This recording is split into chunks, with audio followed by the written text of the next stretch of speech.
ఒక్కసారి గుర్తు చేసుకో, ఎన్నిసార్లు గుండె చెదిరి నువ్వు కూర్చున్నప్పుడు నీకు ఆయన వాక్కుతో మాట్లాడాడో చూడు.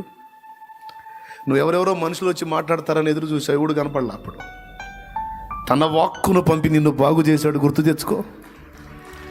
నువ్వు ఎక్కడో ఉంటే, ఏదో స్థితిలో ఉంటే, ఎవరు నన్ను ఆదరించట్లేదని ఏడుస్తూ ఉంటే, నేనున్నాను, భయపడకు, భయపడకు, నేను నిన్ను బాగు చేస్తాను, నేను నీకు తోడై ఉన్నాను, నేను నిశ్చయముగా నిన్ను గొప్ప చేస్తాను, నిందకు ప్రతిగా పూదండనిస్తాను, నేను నిన్ను స్వస్థపరుస్తాను. నిందకు భయపడవాకు, కృంగిపోవాకు అని నీతో మాట్లాడలేదా? ఎవ్వరు, నువ్వు వెతుక్కున్న వాడు ఎవడు పట్టించుకోవాలి అప్పుడు. కానీ నువ్వు ఆయన ఆలోచించలా, కానీ ఆయన నీ వెంటబడి నిన్ను ఓదార్చాడు ఆయన. ఇది నిజం. ఎన్ని సాక్ష్యాలో ఈ మన జీవితంలో, కాదని చెప్పగలమా? యేసుతో నడిచినటువంటి అనుభవం కలిగిన ప్రతి ఒక్కరూ ఖచ్చితంగా ఒప్పుకొని తీరాలి ఈ విషయాలన్నిటిని కూడా.